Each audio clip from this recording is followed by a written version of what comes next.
स्वागत है आप सभी का रोशन सर स्टडी पॉइंट पे।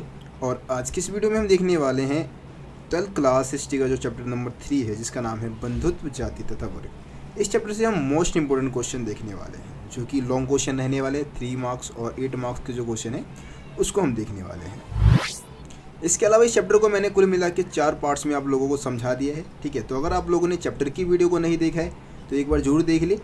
वीडियो का लिंक आपको डिस्क्रिप्शन में मिल जाएगा। इसके अलावा हम बात करें एमसीक्यू क्वेश्चन की, तो भाई एमसीक्यू क्वेश्चन के ऊपर भी मैंने काफ़ी पहले ही वीडियो बना रखी है। तो एमसीक्यू क्वेश्चन की वीडियो आप देखना चाहते हैं तो उसका भी लिंक आपको डिस्क्रिप्शन बॉक्स में मिल जाएगा। तो ये सारी चीज़ें आप जरूर कर ले, कम से कम चैप्टर की वीडियो को तो आप अच्छे से ज़रूर देख ले, समझ ले, जब जाके आपको इस इंपॉर्टेंट क्वेश्चन की वीडियो में जो भी क्वेश्चन मैं आप लोगों को बताने वाला हूँ, जो भी समझाने वाला हूँ, आसानी से आपको समझ में आ जाएगा। दोस्तों, इस चैप्टर में जो पहला क्वेश्चन दिया गया है, महाभारत का समालोचनात्मक संस्करण कैसे तैयार किया गया। ठीक है, तो सबसे पहले आपको समझना है कि ये समालोचनात्मक का मतलब होता क्या है। समालोचनात्मक से हम क्या समझते हैं? तो समालोचनात्मक का मतलब है किसी चीज़ की एक तरीके से बुरे पक्ष है, मतलब एक तरीके से नकारात्मक पक्ष है, उसको भी देखना है और उसका सकारात्मक पक्ष को भी देखना है। दोनों चीज़ को देखकर फिर उसका अध्ययन करना, उसके बारे में जानकारी जुटाना ही समालोचनात्मक संस्करण कहलाएगा।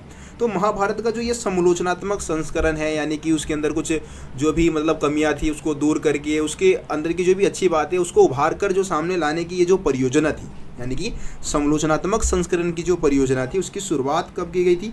1919 में। और संस्कृत के एक बहुत ही प्रसिद्ध विद्वान थे जिनका नाम था B.S. सुक्थांकर। इन्होंने क्या किया था? इस परियोजना की शुरुआत की थी। अब ये परियोजना बहुत बड़ी थी, तो इसीलिए इनको बहुत सारे सहयोगियों की जरूरत पड़ी होगी। तो इसलिए क्या किया इन्होंने, एक तरीके से एक ग्रुप बना लिया, मतलब इनके साथ और भी बहुत सारे विद्वान आ जुड़े और सभी विद्वानों ने मिलकर ठान लिया कि अब वो क्या करेंगे, महाभारत का समालोचनात्मक संस्करण तैयार करेंगे। अब काम क्या किया भाई इन्होंने? मेन काम क्या किया, महाभारत की जितनी भी पांडुलिपियाँ थी जो कि अलग अलग भाषाओं में लिखी गई थी, उन सभी पांडुलिपियों को क्या किया उन्होंने, इकट्ठा करना शुरू कर दिया, एकत्रित किया। ठीक है, और उन सभी पांडुलिपि को एक साथ एकत्रित करके उन श्लोकों का चयन किया जो सभी पांडुलिपि में पाए गए थे, मतलब अधिकांश पांडुलिपि में जो श्लोक पाए गए थे, जो शब्द पाए गए थे, उन सभी को अलग करके उनका प्रकाशन कर दिया 13,000 पृष्ठों पे। 13,000 पृष्ठों पे उनको छाप दिया एक तरीके से। ठीक है, और इस तरीके से ये परियोजना जो है वो 47 वर्ष में पूरा हुआ था। मतलब महाभारत का जो समालोचनात्मक संस्करण की जो परियोजना है ना, इसको पूरा होने में कितने वर्ष का समय लग गया था? 47 वर्ष का। और कितने हजार पृष्ठों पे प्रकाशित किया गया था श्लोकों को? तो 13,000 पृष्ठों पे प्रकाशित किया गया था। ये चीज़ आप याद रखिए। उसके बाद हम बात करते हैं कि क्या आरंभिक भारत में या आरंभिक जो समाज है वहाँ पे पितृवांशिकता व्यवस्था का पालन हमेशा होता था। तो यहाँ पे सबसे पहले समझना है कि भाई ये पितृवांशिकता व्यवस्था क्या है, होता क्या है। पितृवांशिकता व्यवस्था का मतलब है कि पिता के मृत्यु के बाद उसके जितने भी संसाधन है पिता का, उस किसके हाथों में चला जाएगा, किसके अधिकार में चला जाएगा? वो पुत्र के अधिकार में चला जाएगा, है ना, पुत्र के पास चला जाएगा। ये पितृवांशिकता व्यवस्था है। जैसे कि आज भी हम बात करें तो हमारे समाज में इसी व्यवस्था का पालन होता है। पिता के मरने के बाद उसके पुत्र का पूरा अधिकार हो जाता है उसके संपत्ति पे, लेकिन अब महिलाओं को भी वैसे मिलने लग गया है। तो क्या ये पितृवांशिकता व्यवस्था का पालन, या फिर हम जैसे कि राजा महाराजा बनने की बात कर लेते, तो राजा का पुत्र ही राजा बनता था, है ना, ये भी एक सिद्धांत था, ये भी पितृवांशिकता व्यवस्था को ही दर्शाता है। तो क्या हमेशा ऐसा हुआ था? देखिए, यहाँ पे ऐसा बिल्कुल नहीं था कि हमेशा पितृवांशिकता व्यवस्था का पालन आरंभिक समाज में होता था, ऐसा नहीं था। इसके लिए हम बहुत सारे एग्जाम्पल यहाँ पे दे सकते हैं। जैसे कि कभी मान लो कि भाई किसी राजा का पुत्र नहीं है, ठीक है, तो दूसरे को क्या करता था, अपना उत्तराधिकारी घोषित कर देता था। मतलब एक तरीके से अपने भाई को या फिर किसी और को अपना उत्तराधिकारी घोषित कर दिया, है ना। कभी जो बंधु बांधव है वही सिंहासन पर, मतलब वो कोई भी जो सगा संबंधी है वही क्या करता था, सिंहासन पर बैठ जाता था। कई बार हमने देखा है कि भाई जैसे यहाँ पे प्रभावती गुप्त का भी एग्जाम्पल वैसे दे रखा है कि संपत्ति पे एक तरीके से अधिकार रखने का हक जो था वो केवल पुरुषों को ही था, लेकिन प्रभावती गुप्त ने भी क्या किया था, संपत्ति पर अधिकार रखा था, भूमि दान किया था। आप लोगों को पता होगा, 2nd चैप्टर में ही आप लोगों ने इसको समझा होगा। तो महिला होते हुए भी प्रभावती ने क्या किया था, भूमि दान किया था और संपत्ति पर भी अधिकार किया था। तो ऐसा नहीं है कि पितृवांशिकता व्यवस्था में सिर्फ पुत्र को ही एक तरीके से अधिकार मिलता था संपत्ति पे। यहाँ पे महिला के बारे में भी आप यहाँ पे बता सकते हैं, प्रभावती गुप्त का नाम भी आप ले सकते हैं। ठीक है, उसके बाद हम क्वेश्चन नंबर 3 की बात कर लेते हैं, जो कि है गोत्र के बारे में। ठीक है, गोत्र से आप क्या समझते हैं? गोत्र से आप क्या समझते हैं तथा गोत्र के 2 नियम बताइए। यहाँ पे सबसे पहले आपको गोत्र का मतलब पता है। देखिए भाई, बहुत सारे बच्चों को गोत्र का मतलब समझ में नहीं आता है। मैं एक एग्जाम्पल के माध्यम से आपको समझाना चाहूँगा। देखिए, गोत्र का जो निर्धारण है वो वैदिक ऋषि के नाम पे किया जाता है। बस आप इतना भी लिख देंगे तो चलेगा, लेकिन निर्धारण कैसे किया जाएगा? तो यहाँ पे क्या है कि पुराने समय में, प्राचीन समय में क्या था कि हमारे भारत में बहुत सारे ऋषि मुनि हुआ करते थे। ठीक है, तो ऋषि मुनि जो थे, कहीं ना कहीं ऐसा माना जाता है कि जो हम मनुष्य है ना, कहीं ना कहीं उन्हीं के वंशज है, उन ऋषि मुनि के ही वंशज है, उनसे ही हमारी उत्पत्ति हुई है, उन ऋषियों के से। तो एक तरीके से हम जिन ऋषि के वंशज है वही क्या है, हमारा गोत्र है। जैसे मान लीजिए कि कोई वशिष्ठ गोत्र को मानता है, तो एक वशिष्ठ ऋषि थे प्राचीन काल में। ठीक है, तो कहीं ना कहीं जो वशिष्ठ गोत्र को मानता है वो ऋषि वशिष्ठ का ही वंशज है। ठीक है, इस तरीके से आप समझ सकते हैं। ठीक, तो ये होता है गोत्र। गोत्र का निर्धारण वैदिक ऋषि के नाम पे होता है। गोत्र के 2 नियम थे भाई, इसका पालन सभी व्यक्ति को करना होता था। अब गोत्र का पहला नियम क्या था कि भाई एक ही गोत्र के सदस्य आपस में विवाह संबंध स्थापित नहीं कर सकते थे। मान लीजिए कि एक लड़की है जो कि वशिष्ठ गोत्र की है और लड़का भी क्या है, वशिष्ठ गोत्र का ही है, तो दोनों में विवाह संबंध स्थापित नहीं हो सकता था, ये गोत्र का नियम कहता है। इसके अलावा विवाह के पश्चात पिता के स्थान पे पति के गोत्र को अपनाना होता था स्त्रियों को। यहाँ पे महिलाओं की बात हो रही है कि महिलाओं को क्या करना होता था, विवाह के पश्चात अपने पिता के गोत्र का त्याग कर देना होता था और किसके गोत्र को अपना लेना होता था, पति के गोत्र को अपना लेना होता था। ठीक है, तो ये गोत्र के 2 नियम बताए गए थे। अब आगे बढ़ते हम बात करते हैं कि क्या ब्राह्मणों द्वारा बनाए गए नियम का पालन सदैव होता था। ठीक है, क्वेश्चन क्या है, क्या ब्राह्मणों द्वारा बनाए गए नियम का पालन सदैव होता था। दूसरा क्वेश्चन है, ब्राह्मणों द्वारा बनाए गए नियमों का पालन सदैव नहीं होता था, इस कथन को स्पष्ट कीजिए। तो क्वेश्चन दोनों सेम ही है, वैसे तो दोनों में ही सेम आंसर लिखना है। यहाँ पे आप लोगों को समझना होगा मनुस्मृति के बारे में। ठीक है, अब देखिए मनुस्मृति है क्या। हम मनुस्मृति की बात करते हैं तो देखिए मनुस्मृति क्या है, एक तरीके से भारत का सबसे प्रसिद्ध विधि ग्रंथ माना जाता है। भारत का सबसे प्रसिद्ध विधि ग्रंथ है जिसमें नियम, कानून, सिद्धांत लिखे गए थे। जैसे कि इस समय हमारे देश को चलाने के लिए संविधान की जरूरत है ना, मतलब संविधान की जरूरत पड़ती है। इसी तरीके से पुराने समय में क्या था, मनुस्मृति भी एक तरीके से संविधान ही था जिसके माध्यम से समाज को चलाया जाता था। सारे नियम कानून जो है इस मनुस्मृति में ही लिखे गए थे। और मनुस्मृति की जो रचना है वो 200 ईसा पूर्व से 200 ईस्वी के दौरान की गई थी। कब की गई थी, 200 ईसा पूर्व से 200 ईस्वी के दौरान। ठीक है, ये मनुस्मृति के रचना काल का समय काल बता रहा हूँ। और रचना किसने की थी, तो मनु ने की थी। अब देखो इन्हीं के नाम पे कहीं ना कहीं ये रखा गया है मनु। मनु कौन थे भाई, मनु प्राचीन काल में एक ऋषि थे। ठीक है, तो मनु के नाम पे ही मनुस्मृति का नाम रखा गया है। अब क्या था कि भाई मनु जो थे वो कट्टर ब्राह्मण थे, उन्होंने ये नियम बनाया था भाई, मनुस्मृति की रचना की थी। तो इन्होंने क्या किया, जो एक तरीके से नियम बनाए ब्राह्मणों ने, तो क्या हमेशा प्राचीन भारत में ब्राह्मणों द्वारा बनाए गए नियमों का पालन होता था, तो बिल्कुल नहीं होता था भाई। बहुत सारे ऐसे एग्जाम्पल आपको नजर आ जाएंगे भारतीय इतिहास में जो इस बात को दर्शाता है कि ब्राह्मणों द्वारा बनाए गए नियम का पालन सदैव नहीं होता था। जैसे कि यहाँ पे हम सबसे पहले सातवाहन वंश की रानियों की बात कर लेते हैं। ठीक है, अगर आप यहाँ देखेंगे सातवाहन वंश की रानियों की अगर हम बात करें तो भाई ये इनकी खास बात क्या थी कि भाई ये मतलब विवाह के पश्चात भी ये क्या करती थी, पिता के ही गोत्र को अपनाए रखती थी, जो कि गोत्र के नियम के विरुद्ध है। गोत्र का नियम क्या कहता है, गोत्र का नियम कहता है कि भाई विवाह के पश्चात स्त्री को अपने पिता के गोत्र का त्याग कर देना होगा। लेकिन सातवाहन रानियाँ क्या करती थी, विवाह के पश्चात भी अपने पिता के गोत्र को अपनाए रखती थी। इसके अलावा सातवाहन जो राजा थे या जो सातवाहन वंश की हम बात करते तो ये क्या करते थे, एक ही गोत्र में विवाह संबंध बना लेते थे। ये भी गोत्र के नियम के खिलाफ है भाई, कि गोत्र के नियम के अंतर्गत क्या है, एक ही गोत्र के सदस्य आपस में विवाह संबंध स्थापित नहीं कर सकते हैं, लेकिन एक ही गोत्र में विवाह संबंध स्थापित करते थे। इसके अलावा हम राजा बनने की बात कर लेते हैं भाई। पुराने समय में राजा बनने का सिद्धांत क्या था कि राजा केवल क्षत्रिय वर्ग से ही हो सकते थे, लेकिन प्राचीन भारत में बहुत सारे राजवंश की उत्पत्ति दूसरे वर्गों से हुआ था, जैसे कि मौर्य वंश निम्न कुल के माने जाते हैं। ठीक है, इसके अलावा शुंग और कण्व का एग्जाम्पल आप लोगों ने सुना होगा। शुंग और कण्व वंश जो मौर्य के बाद भारत में शासन किया था, ब्राह्मण थे। सातवाहनों की बात करें, सातवाहन खुद ब्राह्मण थे, अनूठा ब्राह्मण अपने आप को बताया करते थे और ये भी राजा बने थे। इसके अलावा जो जंगली लोग हैं, मतलब जो जंगलों में रहते हैं, घुमक्कर है, ठीक है, जैसे कि एकलव्य की आप बात कर सकते हैं, महाभारत काल में जंगली था वो। है ना, एक तरीके से निषाद जिसको हम बोलते हैं, जंगलों में रहा करता था। तो जंगली लोगों पे ब्राह्मणों द्वारा बनाए गए नियम का कोई असर नहीं पड़ता था। जैसे कि आज ही हम भारतीय संविधान में जो भी नियम बनाए गए, क्या आदिवासी लोगों पे उनका असर पड़ता है? कोई उतना खास असर देखने को नहीं मिलता है। तो प्राचीन काल में भी ऐसा ही होता था। इसके अलावा हम चांडालों की बात करें भाई, चांडालों ने क्या किया, अपना निम्न स्तर जीवन जीने से मना कर दिया। उन्होंने बोल दिया कि भाई हम घटिया स्तर की ज़िंदगी नहीं जिएंगे। इसके अलावा भाई भूमि पे अधिकार किसका होता था? पुरुषों का होता था। संपत्ति पर अधिकार किसका होता था? पुरुषों का होता था। भूमि दान करने का अधिकार किसको था? पुरुषों का था। लेकिन प्रभावती गुप्त जो कि महिला थी और महिला होती है भी, उसने क्या किया? भूमि दान किया। तो ये सारे ऐसे एग्जाम्पल है, ऐसे उदाहरण हैं जो इस बात को दर्शाते हैं कि जो मनुस्मृति में जो नियम बनाए गए थे या ब्राह्मणों ने जो नियम बनाए थे उसका पालन हमेशा नहीं होता था। ठीक है, अब बात करते हैं अगले क्वेश्चन की। देखिए अगला क्वेश्चन क्या दिया गया है, ध्यान से समझना है इसको आप लोगों को। क्वेश्चन है कि वर्ण व्यवस्था से जुड़ी आजीविका का वर्णन कीजिए। जो वर्ण व्यवस्था जो बनाया गया था, 4 वर्ग जो बनाया गया था, आप लोगों को पता होगा, तो वो 4 वर्ग से जुड़ी जो आजीविका है, मतलब इनकी आजीविका के साधन बतानी है। और ब्राह्मणों ने क्या किया था, वर्ण व्यवस्था के नियमों का पालन करवाने के लिए कुछ नीतियाँ भी अपनाई थी। उन नीतियों के बारे में भी आपको बताना है। चलिए समझते हैं इसको हम। देखिए 4 वर्ग और उसकी आजीविका। सबसे पहले आपको पता है कि भाई सबसे ऊपर जो वर्ग है, वर्ण है, वो ब्राह्मण है। ब्राह्मणों का काम क्या था भाई? यज्ञ करवाना, दान दक्षिणा लेना देना, वेदों का अध्ययन करना, लोगों को शिक्षा प्रदान करना, ये सब काम करते थे। दूसरी तरफ हम क्षत्रिय की बात करें भाई, क्षत्रिय वर्ग का काम क्या था? युद्ध करना, न्याय करना, लोगों की सुरक्षा करना, दान देना लेना, ये सब काम क्षत्रिय वर्ग का था।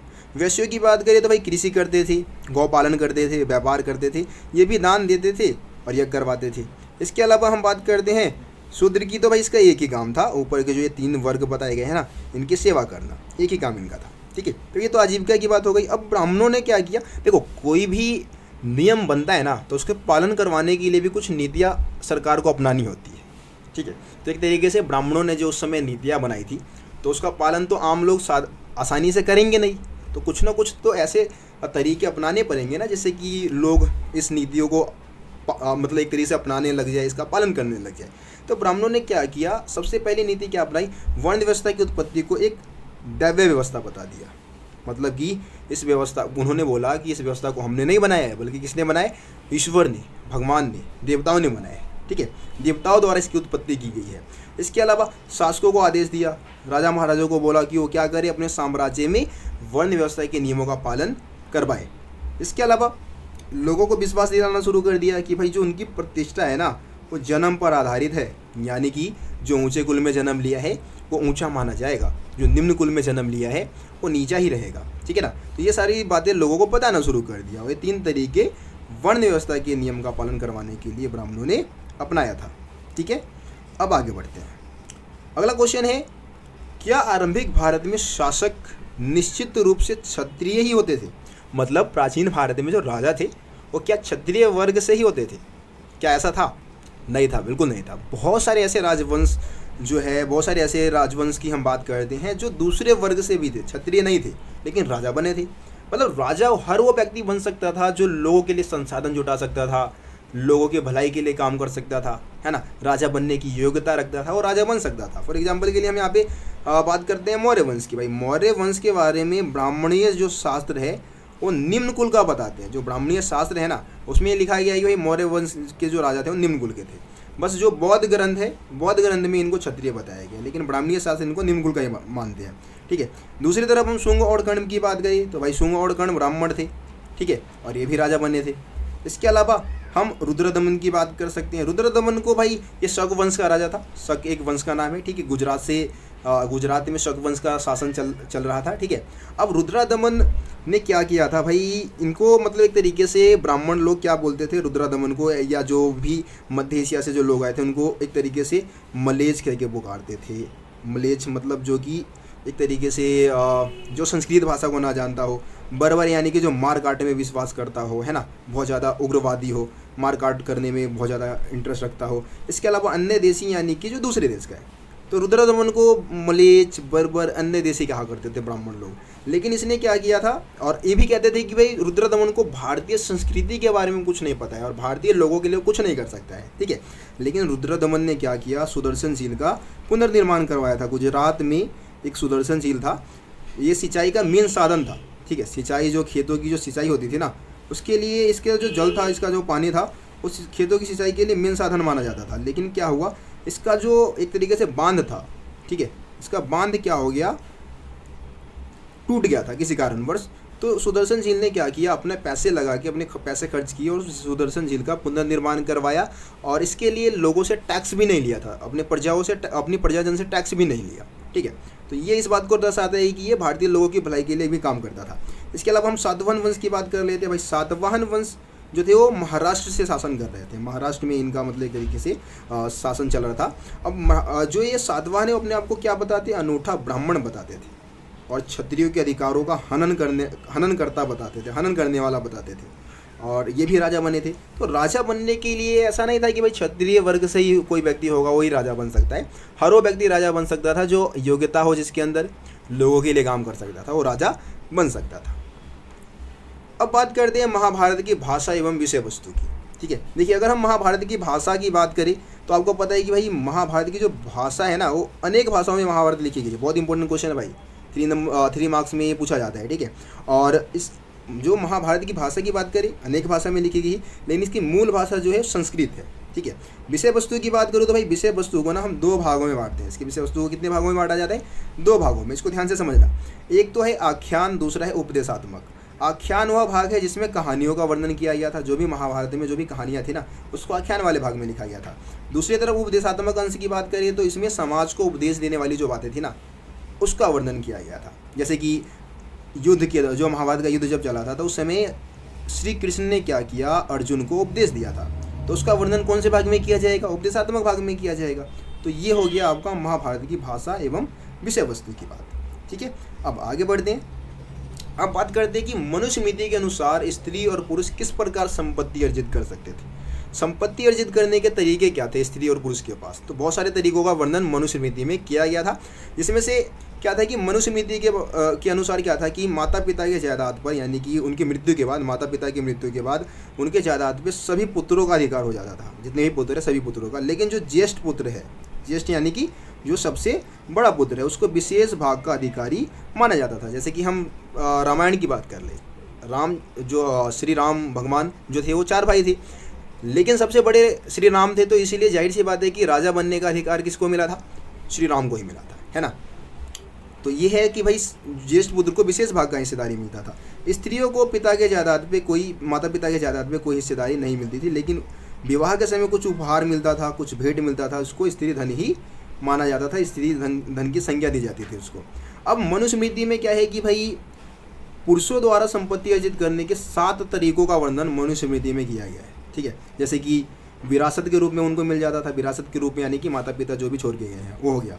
खोज कर सकते थे, किसी चीज़ का खोज कर लिया तो उनमें अधिकार हो गया। खरीद सकते थे, किसी चीज़ को खरीद लो भाई, अधिकार हो जाएगा। विजित करके यानी कि जीत सकते थे, युद्ध में किसी को हरा दो और उसकी संपत्ति पर कब्जा कर लो, है ना। इसके अलावा भाई निवेश कर सकते थे, आप इन्वेस्टमेंट करो और पैसे कमाओ। कार्य द्वारा कहीं कार्य कर लो, मेहनत कर लो, पैसे कमा लो। सज्जनों द्वारा दी गई भेंट, यानी कि जो भी सज्जन है, आपके दोस्त मित्र है, उन्होंने कुछ उपहार भेंट दे दिए तो उससे भी संपत्ति अर्जित कर सकते थे। ये तो हो गया पुरुषों के। अब स्त्रियों की बात करें तो भाई स्त्रियों द्वारा संपत्ति अर्जित करने के मनुस्मृति में 6 तरीकों का वर्णन किया गया था। जैसे कि वैवाहिक अग्नि के सामने कुछ भी उपहार, जो एक तरीके से मंडप है वहाँ पे कुछ भी उपहार या भेंट मिला है, या वधूगमन के समय यानी कि विदाई के समय कुछ भी उपहार भेंट मिल गया, या फिर माता के भ्राता के द्वारा यानी कि भाई के द्वारा, माता के द्वारा, पिता के द्वारा जो भी उपहार भेंट मिल रहा है वो भी क्या है, एक तरीके से स्त्री धन है। परवर्ती काल में मिला भेंट यानी कि शादी से पहले, ठीक है, शादी से पहले जो भी उपहार भेंट मिला है, या फिर अनुरागी पति, जो पति है जो जिससे शादी हुई है, उससे कुछ भी उपहार या भेंट मिल रहा है तो उस पर भी स्त्रियों का ही अधिकार होता था, ठीक है। ये हो गया स्त्री और पुरुष द्वारा संपत्ति अर्जित करने के तरीकों का वर्णन। अब हम बात करेंगे भाई किसी भी साहित्यिक ग्रंथ का अध्ययन करते समय इतिहासकार किन किन पहलुओं पर विचार करते हैं। जैसे मान लेते हैं कि भाई ये जो तीसरा चैप्टर है उसका निर्माण महाभारत के आधार पर किया गया है, महाभारत की बात कर रहे हैं। दूसरा हम एक और ग्रंथ का एग्जाम्पल दे सकते हैं, रामायण। अब मान लो ये दोनों क्या है, साहित्यिक ग्रंथ है, ये बात हमको पता है, लिखित रूप में है। और अगर हम इन साहित्यिक ग्रंथों का अध्ययन इतिहास की रचना में करेंगे तो हमें किन किन बातों को ध्यान में रखना होगा, वही चीज़ें आपको इस आंसर में बताना है। तो सबसे पहले भाई देखो, अगर हम किसी भी साहित्यिक ग्रंथ का अध्ययन इतिहास की रचना में करते हैं तो सबसे पहले हम उसकी भाषा देखेंगे। भाई वो ग्रंथ किस भाषा में लिखे गए, पाली भाषा, प्राकृत भाषा, तमिल भाषा या संस्कृत भाषा, किस भाषा में लिखी गई है। इसके अलावा ग्रंथ के प्रकार का ही पता लगा लेंगे भाई किस प्रकार का ग्रंथ है, मतलब मंत्रों के रूप में है या फिर कथा के रूप में। अगर मंत्र के रूप में होगा तो भाई जाहिर सी बात है कि उसका उच्चारण किया जाता होगा, मंत्र के रूप में कुछ भी होगा तो उसको उच्चारित कर सकते थे आप। लेकिन कथा के रूप में होगा तो भाई उसको आप सुना सकते हैं, है ना, कथा के रूप में आप किसी को भी पढ़कर सुना सकते हैं। तीसरी चीज़ हम देखेंगे भाई ग्रंथ का लेखक कौन है जिसके द्वारा ग्रंथ की रचना की गई है। चौथी चीज़ देखते हैं भाई रचना काल क्या है, ग्रंथ का जो रचना है वो किस समय काल में हुआ है। उसके बाद रचना स्थान का ही पता लगाएंगे कि भाई किस स्थान पे ग्रंथ की रचना की गई, और आखिर में पता लगाएंगे कि रचना करने का उद्देश्य क्या था, किस लिए उस ग्रंथ की रचना की गई थी। जैसे कि रामायण महाभारत की बात करें तो मेन उद्देश्य क्या था, मैंने आप लोगों को पहले बताया था कि भाई बुराई पे अच्छाई की जीत, है ना, लिखने का यही उद्देश्य था ना कि हमेशा बुराई पे अच्छाई की ही जीत होती है। अब हम बात करते हैं मनुस्मृति के अनुसार चांडालों के कर्तव्य क्या होते थे। देखिए चांडाल कौन है, सबसे पहले चांडाल को समझिए। जो चांडाल एक तरीके से उन लोगों को कहा जाता था जो कि शवों का अंतिम संस्कार करते थे और मृत जानवर, जो मरे हुए जानवर हैं, उनको छूते थे। वो कौन हो गए, चांडाल हो गए। मनुस्मृति में चांडालों के बहुत सारे कर्तव्य बताए गए थे। आपको पता है कि इनको दूषित माना जाता था, लोग इनको देखना तक पसंद नहीं करते थे, है ना। अब चांडालों के कर्तव्य की अगर हम बात करें तो भाई उनको गाँव से बाहर रहना होता था, फेंके हुए बर्तनों का इस्तेमाल करते थे, मरे हुए लोगों के वस्त्र पहनते थे, जो मरे हुए लोगों के जो वस्त्र होते हैं उसको पहना करते थे, लोहे के आभूषण पहनते थे, है ना। अगर किसी व्यक्ति का मान लो सगा संबंधी कोई नहीं है, वो मर गया, तो उसका अंतिम संस्कार भी इनको ही करना होता था। इसके अलावा एक चीनी बौद्ध तीर्थ यात्री है जिसका नाम है फासियन। फासियन कहता है कि जो अस्पृश्य यानी कि जो अछूत थे, यानी कि जो चांडाल थे, अगर वो सड़क पर दिन के समय आते थे ना तो उनको करताल पीट कर मतलब आना होता था, करताल बजाते हुए आते थे, ताकि लोगों को पता लग जाए कि हाँ भाई चांडाल जो है ना वो गांव में प्रवेश कर चुके हैं, और लोग उनको देखने से बच सके, क्योंकि लोग उनको देखना तक भी पसंद नहीं करते थे। ठीक है, ये सारी चीज़ें आप इसमें बता देंगे। उसके बाद हम बात करते हैं कि भाई महाभारत की रचयिता कौन है, मतलब कि लेखक कौन है। ठीक है, लेखक की बात कर लेते हैं। तो यहाँ पे आप देखेंगे भाई समझाया गया कि आप इस कथन से सहमत हैं कि महाभारत का केवल एक ही रचयिता है। तो हम इस कथन से बिल्कुल भी सहमत नहीं है कि महाभारत का केवल एक ही रचयिता है, बल्कि महाभारत के अनेक रचयिता है, मतलब अनेक लेखक है। दूसरा क्वेश्चन इसमें दिया गया है कि 200 ईसा पूर्व से 200 ईस्वी के दौरान महाभारत की रचना के विभिन्न चरण आपको बताने हैं, जो अलग अलग स्टेप बाय स्टेप इसकी जो रचना हुई है ना उसके बारे में आपको बताना है। तो देखिए महाभारत की कोई एक लेखक नहीं है महाभारत का, बल्कि बहुत सारे लोगों को इसका लेखक माना जाता है, लेकिन हम एंड में समझेंगे कि एक व्यक्ति है जिसको हम बताएंगे लेखक के रूप में। ठीक है, तो यहाँ पे हम सबसे पहले मूल कथा की बात कर लेते हैं। महाभारत का जो मूल कथा है उसका रचनाकार कौन है, उसका रचनाकार है भाट सारथी।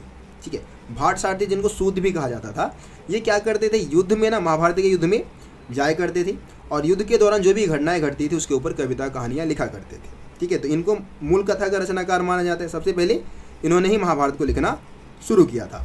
उसके बाद हम बात करते हैं दूसरे पॉइंट की कि भाई 5वीं शताब्दी ईसा पूर्व आते आते तक महाभारत पर कब्जा हो गया। किसका, ब्राह्मणों का अधिकार हो गया। ब्राह्मणों ने फिर इसको आगे लिखना शुरू कर दिया, तो हम ब्राह्मणों को भी इसका लेखक मान सकते हैं। उसके बाद 200 ईसा पूर्व से 200 ईस्वी के दौरान क्या होता है, महाभारत के रचना का एक अगला चरण स्टार्ट होता है। ठीक है, अब ये क्या है कि एक ऐसा समय काल है भारतीय इतिहास में जब भारत में विष्णु देव की आराधना शुरू हो गई थी, और विष्णु देव कृष्ण देव के रूप में महाभारत में एक प्रमुख नायक बन के भी उभरे थे। ठीक है, और चौथे पॉइंट में हम बताएंगे कि भाई 200 ईस्वी से 400 ईस्वी में क्या हुआ, मनुस्मृति से बहुत सारे उपदेशात्मक श्लोकों को, यानी कि जो उपदेश देने वाली जो श्लोकें थी उसको जोड़ दिया गया, उसको शामिल कर लिया गया किसमें, महाभारत में। अब महाभारत शुरू में केवल 10,000 श्लोकों वाला एक छोटा सा ग्रंथ था। सिर्फ इसके कितने हज़ार श्लोक थे, 10,000 श्लोक थे। लेकिन अब ये 1,00,000 श्लोकों वाला विशाल काय ग्रंथ बन गया था, क्योंकि इसमें मनुस्मृति से बहुत सारे श्लोकों को शामिल कर लिया गया था। और आखिर में आप बता देंगे कि भाई साहित्यिक परंपरा में महर्षि वेद व्यास को महाभारत का रचनाकार माना जाता है। बस ये आप लेखक के बारे में बताएंगे। आखिर में हम बात कर लेते हैं महाभारत एक गतिशील ग्रंथ है कैसे। छोटा सा क्वेश्चन है लेकिन इंपॉर्टेंट क्वेश्चन है भाई। महाभारत को एक गतिशील ग्रंथ कैसे हम कह सकते हैं, गतिशील यानी कि जिसमें हमेशा बदलाव होता रहता है। महाभारत में भी हमेशा कुछ ना कुछ बदलाव चेंजेस किए जाते रहते हैं। जैसे कि इसके पाठांतर जो है, यानी कि महाभारत को सिंपल भाषा में आप लिख दे कि भाई महाभारत को अनेक भी भाषा में लिखा गया है, अलग अलग भाषाओं में इसको लिखा गया है। इसमें बहुत सारी कहानियों को शामिल कर लिया गया, बहुत सारी कहानियों को समाहित किया गया इसमें। इसके अलावा इसकी जो मुख्य कथा है उसकी कई बार पुनर्व्याख्या भी की गई, दोबारा से उसको लिखा गया है। इसके जो प्रसंग है, प्रसंग यानी कि मेन जो सीन है, मेन जो कैरेक्टर है, उस कैरेक्टर की हम बात कर रहे हैं, उसको मूर्तिकला और चित्रकला के माध्यम से दर्शाया गया है। महाभारत ने क्या किया, नाटकों और नृत्य कला के लिए विषय वस्तु प्रदान किया, क्योंकि भाई नाटकों के माध्यम से और नृत्य कला के माध्यम से भी हम इसको क्या करते हैं, दिखाते हैं, है ना। इसके अलावा इसकी रचना में 1000 वर्ष से भी ज़्यादा का समय लगा और इसके अनेक लेखक भी है। तो ये सारे पॉइंट्स हम महाभारत के एक गतिशील ग्रंथ होने में आप बता देंगे, ठीक है। तो ये जितने भी क्वेश्चन थे, इंपॉर्टेंट क्वेश्चन, वो मैंने आप लोगों को समझा दिया है। बाकी आप अगर इसका आंसर और अच्छे से पाना चाहते हैं तो भाई नोट्स को जरूर डाउनलोड कर ले यार। नोट्स में ऐसे भी ज़्यादा क्वेश्चन है, ठीक है। जितने भी टॉपिक आपके एनसीईआरटी बुक में ना, सभी टॉपिक को नोट्स में ऐड कर दिए। तो इंपॉर्टेंट क्वेश्चन आप लोगों के लिए प्रोवाइड कराना था आपको, तो इसीलिए मैंने अलग से इसकी मतलब एक तरीके से PDF तैयार की है। उसकी PDF अलग है जिसमें बहुत अच्छे से आंसर को लिखा गया है। तो यार नोट्स को आप लोग जरूर डाउनलोड कर ले। नोट्स का लिंक भी आपको डिस्क्रिप्शन बॉक्स में मिल जाएगा, ठीक है। बाकी मिलते फिर आप लोगों से अगली वीडियो में, तब तक के लिए जय हिंद, जय भारत, अपना ख्याल रखें।